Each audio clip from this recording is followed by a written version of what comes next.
जय हिंद दोस्तों। आज हम क्लास 9th के बायोलॉजी का जो भारतीय भवन फॉलो करते हैं उसमें चैप्टर नंबर 4 होगा स्वास्थ्य एवं रोग। स्वास्थ्य एवं रोग जो क्लास 9 के विद्यार्थी के लिए इम्पोर्टेंट है और बाकी के जो कंपटीशन का तैयारी करते हैं जनरल कंपटीशन का, तो इस चैप्टर से 2 या 3 नंबर जनरल कंपटीशन में भी आते हैं। जैसे जनरल कंपटीशन में पूछेगा कवक से होने वाला बीमारी, जीवाणु से होने वाला बीमारी या वायरस से होने वाला बीमारी, ये सब क्वेश्चन आ जाता है। तो चलिए अब हम स्टार्ट करते हैं स्वास्थ्य एवं रोग। तो सबसे पहले यह समझते हैं ये स्वास्थ्य एवं रोग है क्या, ये स्वास्थ्य क्या है। सबसे पहले हम स्वास्थ्य की डिफिनेशन या परिभाषा समझते हैं। तो चलिए हम समझते हैं दरअसल स्वास्थ्य हम किसे कहेंगे। दरअसल अगर हम किसी को यह बोल दें कि स्वास्थ्य का परिभाषा बताओ, तो सबका माइंड में एक ही क्वेश्चन आएगा कि सर जिससे कोई बीमारी ना हो उसे हम स्वास्थ्य कहते हैं। वैसे ये तो स्वास्थ्य का परिभाषा होना ही चाहिए, जिससे कोई बीमारी ना हो उसे स्वास्थ्य कहते हैं। लेकिन ये एक शुद्ध परिभाषा नहीं हुआ। अगर आप मान लीजिए कोई एक ऐसा व्यक्ति है जिसे कोई बीमारी नहीं है लेकिन वह दिमागे से क्रेक है, इसका दिमाग है, मतलब वो मेंटल है, तो क्या आप उसे स्वास्थ्य कहिएगा? नहीं, उससे स्वास्थ्य कभी नहीं कह सकते हैं। या ऐसा व्यक्ति जिसका मेंटलिटी भी ठीक है और कोई बीमारी भी नहीं है लेकिन उसका एक पैर डैमेज है, तो उससे भी हम लोग स्वास्थ्य नहीं कहेंगे। अब फिर वो ऐसा व्यक्ति जिसको मेंटलिटी भी ठीक है, मतलब शरीर भी ठीक है और उसमें शरीर में कोई बीमारी भी नहीं है लेकिन उसका ना मनोवैज्ञानिक तरीका खत्म है। मतलब मनोवैज्ञानिक तरीका मतलब अचानक भूत देख लेना, कुछ डर जाना, अचानक चौंक जाना, ये सब प्रॉब्लम बहुत ज़्यादा है, तो फिर भी उस व्यक्ति को स्वास्थ्य नहीं कहेंगे। तो चलिए आज हम समझते हैं कि स्वास्थ्य का रियल परिभाषा क्या है। इस स्वास्थ्य का परिभाषा WHO के कथन के अनुसार जानते हैं। WHO ने क्या कहा था? ये WHO क्या होता है? WHO के इंग्लिश में कहते हैं वर्ल्ड हेल्थ ऑर्गेनाइजेशन, विश्व स्वास्थ्य संगठन। विश्व स्वास्थ्य संगठन, ये WHO एक बहुत ही बड़ा संस्था है जो एक विश्व लेवल पर होता है। WHO विश्व स्वास्थ्य संगठन, ये WHO ने स्वास्थ्य का एक बहुत ही अच्छा परिभाषा दिया। क्या कहा है स्वास्थ्य के बारे में? वो कहा है हम उसी व्यक्ति को स्वास्थ्य कहेंगे जिसका शारीरिक ढंग ठीक हो। शारीरिक ढंग कहने का मतलब यह हो गया कि जिसके शरीर में कोई भी बीमारी ना हो, पूरा शरीर फिट रहे। पूरा शरीर क्या है? फिट रहे, मतलब हाथ टूटा हुआ ना हो, पैर टूटा हुआ ना हो, पता चला गर्दन टेढ़ है, वो गर्दन टेढ़ नहीं, पूरा शरीर का शारीरिक ढंग क्या हो? पूरी ठीक हो। वैसा व्यक्ति को स्वास्थ्य कहेंगे जिसका शारीरिक ढंग ठीक हो और दूसरा मानसिक ढंग भी ठीक हो।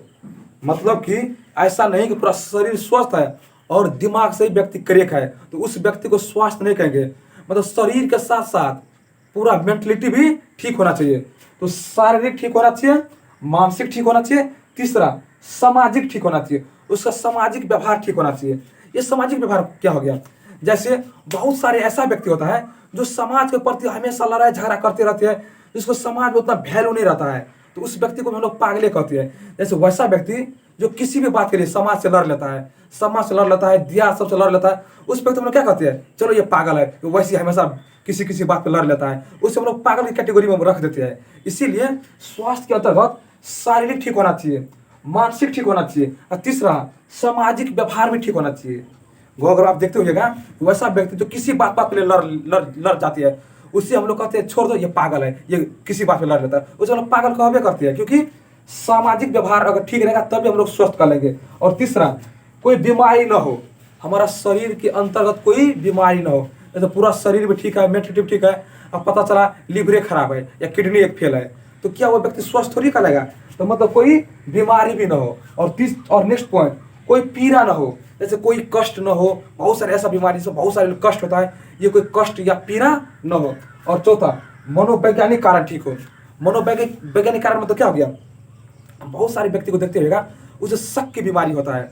जैसे कितना बहुत सारे औरत को शक होते रहते हैं, और बच्चा रो लिया तो कहता यही बुढ़िया तो नजर कर लगा दिया गया, ये बुढ़िया डैंग है, जोगिन है, ये डैंग जोगिन, ये बहुत सारे लोग बिलीव करते हैं उस बात पे। मतलब उस व्यक्ति का ना मनोवैज्ञानिक ढंग अच्छा नहीं है, मतलब उसका ना मनोवैज्ञानिक व्यवहार बहुत ही खराब है। तो बहुत सारे गाँव के व्यक्ति देखते हुएगा डैंग जोगिन भूत प्रेत इससे बहुत ज़्यादा बिलीव करते रहती है। तो मतलब कि ये मनोवैज्ञानिक कारण भी न हो। तो क्या क्या नहीं होना चाहिए स्वास्थ्य होने के लिए? स्वास्थ्य होने के लिए ये नहीं कि किसी बीमारी नहीं होना चाहिए, बहुत सारे कारण हैं। इसमें हम कुछ बहुत महत्वपूर्ण कारण लिखे हैं। एक नंबर में शरीर, पूरा शारीरिक ढंग ठीक होना चाहिए, शरीर में हाथ पैर टूटा हुआ ना होना चाहिए, मानसिक ठीक होना चाहिए, मतलब दिमाग से पागल न हो। तीसरा, समाज में उसका व्यवहार अच्छा होना चाहिए, उस शरीर में कोई बीमारी नहीं होना चाहिए, और शरीर में कोई कष्ट या पीड़ा नहीं होना चाहिए। और चौथा, मनोवैज्ञानिक कारण नहीं होना चाहिए। मनोवैज्ञानिक कारण बोले तो जैसे मान लो कोई रात में अचानक चौंक जाता है, रात में कोई जैसे मान लो सपना सोते रहता है, अचानक पता चल गया गर्दन के पास कोई चढ़ गया था, और इतना ना फास्ट गिरता है कि सुबह तक हाथ में बैंडेज कराना पड़ता है। ये सब क्या हो गया? मनोवैज्ञानिक कारण। बहुत सारे देखते हैं आदमी रात में चौंक जाता है, चिल्लाने लगता है, सोते सोते बस चौकी से धैस से गिरता है, और सुबह सुबह हाथ में बैंडेज करवा लेता है। क्यों बैंडेज कर? और उससे पूछेगा क्या हुआ था, बोला तो बच गए, रात को गर्दन के पास चढ़ गया था। अजीब टाइप का व्यवहार करने लगता है, तो मतलब उसका मनोवैज्ञानिक कारण ढंग अच्छा नहीं है। तो मनोवैज्ञानिक कारण भी ठीक होना चाहिए। अगर ये कैटेगरी आप में है तो समझिए आप पूरी तरह से स्वस्थ है। ये परिभाषा किसका है? WHO का है। WHO बोले तो विश्व स्वास्थ्य संगठन का है। विश्व स्वास्थ्य संगठन का स्वास्थ्य का ये परिभाषा दिया गया है। तो आप स्वास्थ्य के बारे में पूरी अच्छी तरह से समझ लीजिएगा। अब हम इससे आगे समझते हैं। अब ये समझते हैं कि स्वास्थ्य के मूल शर्तें क्या है। स्वास्थ्य के मूल शर्तें का मतलब ये हो गया, आखिर हम लोग क्या क्या ऐसा काम करें जिससे हम लोग बीमार हो ही नहीं, मतलब हम लोग के शरीर में बीमारी प्रवेश करे ही नहीं। उसके लिए क्या क्या मुख्य मुख्य कार्य है, इसी को हम लोग कहते हैं स्वास्थ्य के मूल्य शर्तें। तो सबसे फर्स्ट नंबर में संतुलित आहार। संतुलित आहार मतलब क्या हो गया? जैसे वैसा व्यक्ति जो संतुलित आहार का भोजन लेना चाहिए। संतुलित आहार बोले तो मतलब भोजन में कार्बोहाइड्रेट की मात्रा उचित लेना चाहिए, प्रोटीन की मात्रा होना चाहिए, वसा की मात्रा होना चाहिए, खनिज लवण की मात्रा होना चाहिए। अगर ये सब की मात्रा हमारे शरीर में जितना शरीर को चाहिए उसी टाइप से हम लोग शरीर में ग्रहण करेंगे तो हम कोई बीमार पड़ेंगे ही नहीं। लेकिन बहुत सारे व्यक्ति देखिएगा, चावल खाता है तो बस पूरा इतना दो कुकर चावल खा लेता है और कुकर की तरह पेट निकाल लेता है। तो इसके वो थोड़ी उसका संतुलित आहार हुआ। संतुलित आहार मतलब क्या? कार्बोहाइड्रेट, प्रोटीन, विटामिन, खनिज लवण सभी कुछ हमारे भोजन में आना चाहिए। और अगर ये सब भोजन में आता रहेगा तो हम लोग कभी बीमार पड़ेंगे ही नहीं। तो शायद आपको संतुलित आहार के बारे में समझ में आ गया होगा। संतुलित आहार मतलब भोजन में कार्बोहाइड्रेट, प्रोटीन, फैट, विटामिन, खनिज लवण ये सभी भोजन में ग्रहण करेंगे तो ये हमारा भोजन क्या कहलाएगा? संतुलित आहार कहलाएगा। समझ में आ गया? तो संतुलित आहार भोजन ग्रहण करने से हम कोई बीमार पड़ेंगे ही नहीं। नेक्स्ट पॉइंट क्या है? व्यक्तिगत एवं घरेलू स्वास्थ्य। इसका मतलब यह हो गया, सबसे पहले व्यक्तिगत मतलब क्या हो गया? हमारा शरीर स्वस्थ होना चाहिए। शरीर स्वस्थ मतलब हमारा कपड़ा स्वस्थ होना चाहिए, बड़ा बड़ा नाखून नहीं होना चाहिए। जैसे बहुत सारे व्यक्ति को देखिए, खास करके औरत सब, लड़के सब चुड़ैल की तरह पूरा नाखून रख लेता है। ये बड़ा बड़ा नाखून नहीं रखना चाहिए। क्या दिक्कत है? बड़ा बड़ा नाखून, चुड़ैल की तरह नाखून रखिए, बड़ा बड़ा नाखून नहीं रखना चाहिए। मतलब कि व्यक्तिगत स्वस्थ होना चाहिए, व्यक्तिगत स्वस्थ रहना चाहिए। और साथ में घर को भी साफ रखना चाहिए। घर का साफ मतलब पूरा घर हमारा पूरी साफ सुथरा होना चाहिए, क्योंकि घर जितना साफ सुथरा रहेगा उतना ही अच्छा रहेगा। वैसे मोदी भी कहता है एक कदम स्वच्छता की ओर, जैसे हम लोग भी नारा भी है एक कदम स्वच्छता की ओर। अगर हमारा पूरा शरीर स्वस्थ रहेगा, घर स्वस्थ रहेगा तो बीमारी हमारा घर में प्रवेश करबे न करेगा।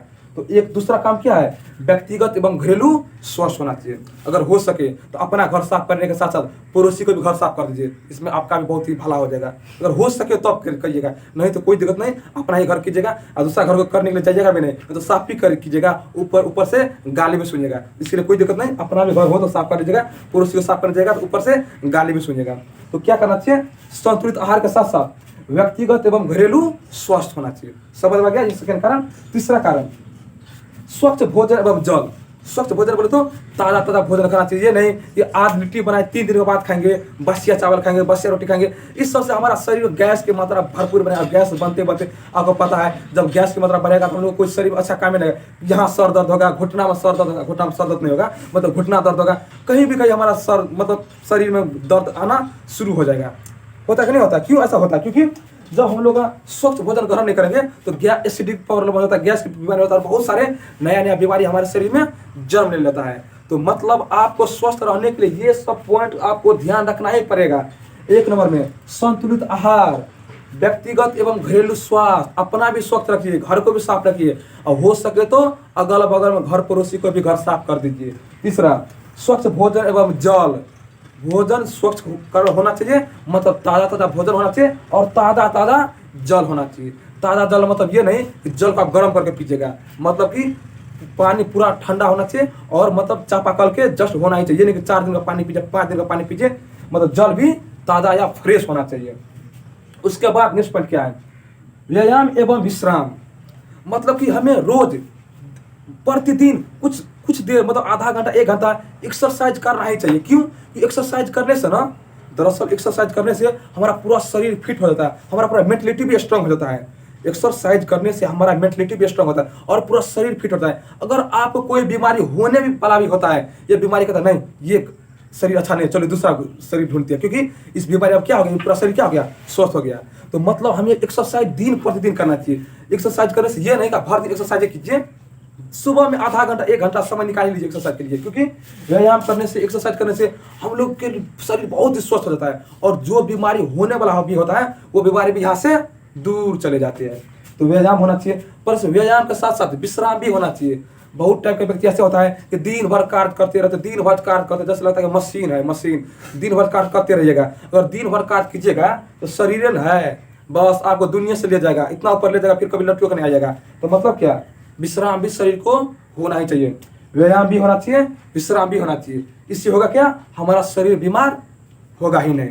नेक्स्ट पॉइंट, दुर्व्यसन का न होना चाहिए। यह दुर्व्यसन क्या होता है, दुर्व्यसन मतलब यह हो गया है कि जैसे बहुत सारे व्यक्ति होता है जो किसी कारण बस, जैसे पता चला किसी को कोई धोखा दे दिया तो बस देखते आराम से दारू, सिगरेट, गदा, भांग, बीड़ी चलाना शुरू कर देता है। बताइए इससे कोई आपको क्या स्वस्थ हो पाएगा? ये सब कोई कुछ नहीं होता है। दरअसल होता क्या है, दुर्व्यसन का न होना मतलब इसका मतलब ये हो गया कि हमें नशा, शराब, बीड़ी, खैनी, सिगरेट, बीड़ी इसका इस्तेमाल नहीं करना चाहिए, नशा का सेवन नहीं करना चाहिए। अगर नशा का सेवन कीजिएगा तो हमारा शरीर कभी भी स्वस्थ नहीं होगा। कितना भी आप एक्सरसाइज कर लीजिए, अगर मान लो पता चला बस सुबह शाम हीरोगिरी की तरह सिगरेट पीते हैं तो फेफड़े को लेकर पार हो जाएगा। इसीलिए दुर्व्यसन का न होना चाहिए। तो शायद आप स्वास्थ्य की मूल शर्तें समझ लिए होगा।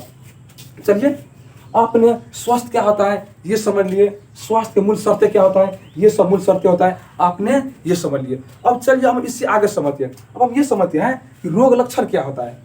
रोग लक्षण बोले तो आखिर हमें कैसे पता लग जाएगा कि आखिर हमारे शरीर में रोग प्रवेश कर चुका है, रोग ने मार दिया एंट्री, हमारे शरीर में अब घुस गया, उसके बाद नाना से भेंट करवा देगा। तो दरअसल समझिए ये रोग लक्षण होता क्या है। तो रोग लक्षण का परिभाषा है वैसे संकेत जिसमें शारीरिक अंगों का समान कार्य न हो जो रोगी महसूस करे, रोग लक्षण कहलाता है। मतलब क्या हुआ, जैसे मान लीजिए हमारा शरीर में कुछ कुछ ऐसा व्यवहार होने लगता है जिससे हमको पता चल जाता है कि नहीं हमारा शरीर अच्छी ढंग से काम नहीं करता है। हमारा शरीर जैसे मानो कभी बेचैनी आ जाना, अचानक इतना बेचैनी आ जाना कि मोहम्मद रफ़ी का गाना लगा के अचानक सुनना शुरू कर दिए, ये सब बेचैनी का हालत होता है। कभी कोई व्यक्ति देखिएगा अचानक बहुत ही खुशी हो जाता है, अचानक बहुत ही दुखी में चला जाता है, मोहम्मद रफ़ी का गाना लगा के सुन रहे हैं। ये सब होता क्या है, मतलब वैसा संकेत जिससे हमारा शरीर का अंग समान कार्य न हो। इसके साथ साथ जो रोगी महसूस करे, मतलब रोगी ही महसूस कर सकता है कि हमारा साथ कुछ ना कुछ गलत हो रहा है, मतलब शरीर अच्छी ढंग से काम नहीं करना, पढ़ने में मन नहीं लगना, ये सब मतलब रोग लक्षण कहलाता है। और पढ़ने में मन नहीं लगना मतलब ये नहीं कि आपका रोग है, मतलब हमारा शरीर अच्छी से काम नहीं करना, जैसे बार बार सर दर्द होना, ये सब संकेत, वैसा संकेत जो मतलब हमारा शरीर अच्छी तरह से काम न करे, ये सब किसका लक्षण है, रोग लक्षण का लक्षण है। तो आपने इस पूरे स्लाइड को अच्छी तरह समझ लिया होगा। तो चलिए एक बहुत ही अच्छा सा प्यारा सा स्क्रीनशॉट ले लीजिए। चलिए अब हम नेक्स्ट स्लाइड को चलते हैं। अब यह समझते हैं कि तीव्र रोग क्या होता है, तीव्र रोग होता क्या है। तो चलिए हम तीव्र रोग के बारे में समझते हैं।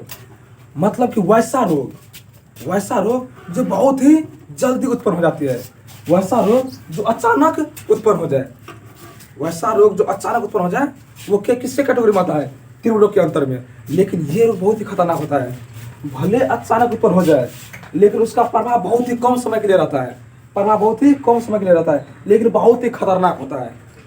तीव्र रोग का मतलब क्या हुआ, ऐसा रोग जो अचानक उत्पन्न हो जाए, प्रभाव कम समय के लिए लेकिन बहुत ही खतरनाक होता है। मतलब वैसा रोग जो भले बहुत ही कम समय के लिए आए लेकिन बहुत ही खतरनाक दर्द देकर जाता है। इस टाइप का बीमारी क्या कहलाता है, तीव्र रोग कहलाता है। क्या कहलाता है, तीव्र रोग कहलाता है। जैसे मलेरिया का जो बुखार सब होता है, बहुत पूरे दिन रात तरसाते रहता है, बहुत ही इसमें कष्ट होता है, ये सब रोग क्या कहलाता है, तीव्र रोग कहलाता है। मतलब वैसा रोग जो अचानक उत्पन्न होती है जिसका प्रभाव कम समय के लिए होता है लेकिन बहुत ही तीक्ष्ण, बहुत ही फास्ट होता है, तीव्र रोग कहलाता है। अब ये समझिए रोगों का प्रकार, ये रोग कितने प्रकार के होते हैं, इसका मतलब क्या हुआ, आखिर हमारे शरीर में रोग क्यों होते हैं और कितने प्रकारों के होते हैं। तो दरअसल समझिए हमारे शरीर में रोग 2 प्रकार के होते हैं। रोग कितने प्रकार के होते हैं, 2 प्रकार के होते हैं। पहला है आंतरिक रोग, आंतरिक कारण, दूसरा है बाह्य कारण। मतलब हमारे शरीर में रोग जो प्रवेश करता है वो दो कारणों से प्रवेश करता है। एक है आंतरिक कारण और दूसरा है बाह्य कारण। अब आप सोचिएगा ये आंतरिक कारण क्या है, मतलब हमारा शरीर के अंदर से ही रोग उत्पन्न हो जाते हैं। बहुत सारे रोग ऐसा होता है जो हमारे शरीर के अंदर से ही उत्पन्न हो जाती है, उसे आंतरिक कारण कहेंगे। और बहुत सारे रोग ऐसा होता है जो बाहर से आते हैं, जैसे कोरोना वायरस बाहर से आता है, उसे बाह्य कारण कहेंगे। तो चलिए अब हम समझते हैं आंतरिक कारण के बारे में। आंतरिक कारण में क्या आ जाता है, जैसे मान लीजिए हमारा शरीर में कभी इंसुलिन की मात्रा गड़बड़ा जाता है, या कभी अंतःपरत, जैसे मान लीजिए ये अंतःस्रावी ग्रंथि की मात्रा ज़्यादा या कम हो जाता है, तो उस टाइप से हमारे शरीर में मधुमेह, इसको शुगर बीमारी या चीनी बीमारी कहते हैं, वो बीमारी हो जाता है। या जन्म से बीमारी आ जाता है, उसका नाम है आनुवंशिक बीमारी। तो हम एक एक करके समझते हैं ये आंतरिक कारण होता क्या है। तो चलिए आंतरिक कारण का ना बहुत सारे प्रकार है, उसमें एक पहला बीमारी क्या है, आनुवंशिक। पहला बीमारी क्या है, आनुवंशिक। ये आंतरिक कारण का अंतर्गत होता है, मतलब कि हमारे शरीर में अंदर से ही रोग उत्पन्न होते हैं। इसका आंतरिक कारण का पहला बीमारी का नाम क्या है, आनुवंशिक। पहला बीमारी का नाम क्या है, आनुवंशिक। ये कौन सा बीमारी है, दरअसल ये ऐसा बीमारी है जो बच्चों के उसके माता पिता से ही आते हैं। मतलब जब बच्चे जो जन्म लेते हैं तो उस बच्चों में आ जाता है ये रोग, उसके माता पिता में जो रोग होता है वही रोग ट्रांसफर हो जाता है उसके बच्चों में। तो उस टाइप के रोग को हम लोग क्या कहते हैं, आनुवंशिकी रोग कहते हैं। क्या कहते हैं, आनुवंशिकी रोग कहते हैं। इस रोग में सबसे प्रमुख बीमारी का नाम क्या है, हीमोफीलिया। क्या है, हीमोफीलिया। ये हीमोफीलिया एक आनुवंशिक रोग है जिसमें बच्चों के शरीर में रोग होता है लेकिन उसके माता पिता से ही ट्रांसफर हो जाते हैं। और इस रोग का मेन लक्षण क्या है, इस हीमोफीलिया में रक्त में थक्का ही नहीं बनता है। मतलब अगर मान लीजिए हमारा हाथ कहीं कट गया, फट गया, अगर हमारा हाथ कट फट गया तो ब्लड निकलेगा ना, तो ब्लड निकलते रह जाएगा, मतलब कि ब्लड जम्बे नहीं करेगा। जैसे आप लोग देखते होगा जब भी किसी को हाथ कट जाए तो हाथ कटते ही ना खून का एक थक्का बन जाता है। सबसे पहले हाथ कटेगा और 2 मिनट तक खून निकलेगा। अगर आप 2 मिनट से दाब दीजिए तो खून बाहर आके जम जाता है, खून आगे बाहर क्या होता है, जम जाता है। लेकिन ये बीमारी होता है हीमोफीलिया। इस हीमोफीलिया बीमारी हो ना खून जम्बे नहीं करता है। अगर आपको कटपट हो गया तो बहुत ही मात्रा में खून निकलते रह जाता है। ये बहुत ही खतरनाक बीमारी है और ये जन्म से ही होता है और हमारे शरीर के अंदर से ही उत्पन्न होता है। इसीलिए यह आंतरिक कारण के अंतर्गत होगा और आनुवंशिक बीमारी के अंतर्गत होता है। इस बीमारी का नाम क्या है, हीमोफीलिया बीमारी। हीमोफीलिया आपको समझ में आ गया होगा। अब नेक्स्ट बीमारी है हार्मोन की गड़बड़ी। ये भी आंतरिक बीमारी है। हार्मोन मतलब क्या हो गया, हमारे शरीर के अंदर जब कभी हार्मोन की मात्रा घट जाता है, कभी बढ़ता है, तो इसके हार्मोन की गड़बड़ी से भी बहुत सारी बीमारी उत्पन्न हो जाती है। इसका पहला है अंतःस्रावी ग्रंथि। अगर हमारे शरीर में अंतःस्रावी ग्रंथि में, दरअसल ये ग्रंथि क्या है हम लोग नेक्स्ट वीडियो में पढ़ लेंगे। जो कंपटीशन में ये आता है खास करके हम लोग एक सेपरेट वीडियो समझेंगे ग्रंथि के बारे में, उसमें आपको पता चल जाएगा ये अंतःस्रावी ग्रंथि क्या होता है, बाह्यस्रावी ग्रंथि क्या होता है। आप ये समझिए, तो हमारे शरीर में जब अंतःस्रावी ग्रंथि की मात्रा जब ज़्यादा हो जाए या कम हो जाए, अगर अंतःस्रावी ग्रंथि की मात्रा ज़्यादा हो कम हो तो इससे बहुत सारी बीमारी उत्पन्न होता है। उस बीमारी का नाम क्या है, मधुमेह बीमारी या डायबिटीज बीमारी। ये क्या होता है, दरअसल हमारे शरीर में जब अंतःस्रावी ग्रंथि अच्छी ढंग से काम नहीं करता है तो हमारे ब्लड में, दरअसल ये मधुमेह बीमारी होता कैसे है, हमारे ब्लड में ना खून को साफ करने का मेन का किसका होता है, किडनी का। किसका होता है, किडनी का। ये किडनी होता है ना जो हमारे खून को साफ करता है। लेकिन अगर अंतःस्रावी ग्रंथि की मात्रा ज़्यादा हो जाएगा या कम हो जाएगा तो हमारा किडनी खून को साफ करना छोड़ देता है, या हमारा किडनी सिस्टम को हमारा किडनी खराब हो जाता है। जब हमारी किडनी खराब हो जाए या हमारा किडनी खून को साफ करना बंद कर दे तो हमारा खून में बहुत सारे गंदगी आ जाएगा, हमारे खून में बहुत सारे गंदगी पदार्थ आ जाएगा, जिसके कारण से हमारा खून में क्या होता है, मिठास आने लगता है। उस बीमारी का नाम है मधुमेह बीमारी, चीनी बीमारी, शुगर बीमारी, जो आप लोग बोलिएगा मधुमेह बीमारी। एक और होता है डायबिटीज बीमारी। आपको समझ में आ गया। चलिए आप अच्छा सा इसका भी एक स्क्रीनशॉट ले लीजिए। चलिए अब हम आंतरिक कारण में ही इसे आगे समझते हैं। आंतरिक कारण में फर्स्ट पढ़े थे अंतःस्रावी ग्रंथि की मात्रा जब ज़्यादा हो जाए कम हो जाए तो कौन कौन सा बीमारी होता है वो हम समझ लिए। अब इससे आगे समझते हैं आंतरिक कारण का ही दूसरा होता है इंसुलिन। अगर हमारे शरीर में इंसुलिन की मात्रा कम हो जाए या ज़्यादा हो जाए तो दरअसल होता क्या है, जब हमारे शरीर में इंसुलिन की मात्रा कम होता है तो दरअसल इंसुलिन हमारे शरीर में कार्बोहाइड्रेट और ग्लूकोज को पचाता है। दरअसल इंसुलिन हमारे शरीर में ग्लूकोज को पचाता है। अगर हमारे शरीर में ग्लूकोज की मतलब इंसुलिन की मात्रा घटेगा तो ग्लूकोज की मात्रा घट जाएगा, और ग्लूकोज की मात्रा घटेगा तो ऊर्जा कम मिलेगा और हमारे शरीर में ताकत लगना बंद हो जाएगा। तो बहुत सारे ऐसा रीजन होता है जब हमारे शरीर में ताकत नहीं लगता है। तो दरअसल जब हमारे शरीर में इंसुलिन की मात्रा घट जाए तो हमें शरीर में ऊर्जा ही कम मिलता है। तो इंसुलिन बड़ा समझ में गया। अब इसे आगे समझते हैं। अगर हमारा शरीर में डायबिटीज नामक जो रोग होता है, डायबिटीज नामक रोग अगर लगातार होता है तो इसमें एक बहुत बड़ा रोग हो जाता है। उस रोग का नाम है जाइगैंटिज्म। क्या नाम है?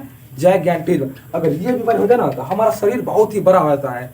जैसे ग्रेट खली, WWE में जो होता है ग्रेट खली, उसका शरीर समान आकार से बहुत ही बड़ा हो जाता है। इसका मतलब ये नहीं कि उसका यही बीमारी है। जैसे इस बीमारी में होता क्या है, शरीर बहुत ही बड़ा हो जाता है इस बीमारी में, जाइगैंटिज्म नामक बीमारी में। अब हम लोग समझते हैं बाह्य कारण। अब हम क्या समझते हैं? बाह्य कारण। दरअसल बहुत सारे ऐसा बीमारी होता है जो बाह्य कारण से होता है। तो चलिए समझिए आखिर बाह्य कारण बना मेन क्या होता है, कौन सा ऐसा मेन कारण होता है जिस कारण से बहुत सारा रोग होता है। तो बाह्य कारण हमारा शरीर में कैसे होता है? वैसा बीमारी जो बाहर से आता है। अब बाह्य कारण समझिए, वैसा बीमारी जो बाहर से है उसे हम लोग बाह्य कारण कहते हैं। तो दरअसल बाह्य कारण ना मुख्य वही होता है, हमको इसी बारे में पढ़ना है और कंपटीशन में क्वेश्चन यही से आता है। बाह्य कारण का मेन कारण क्या है? तो बाह्य कारण में होने वाला बीमारी होता है वो होता है बैक्टीरिया या जीवाणु। बहुत सारे ऐसा बैक्टीरिया होता है जो हमारे शरीर में अनेक रंग की बीमारी कर देता है।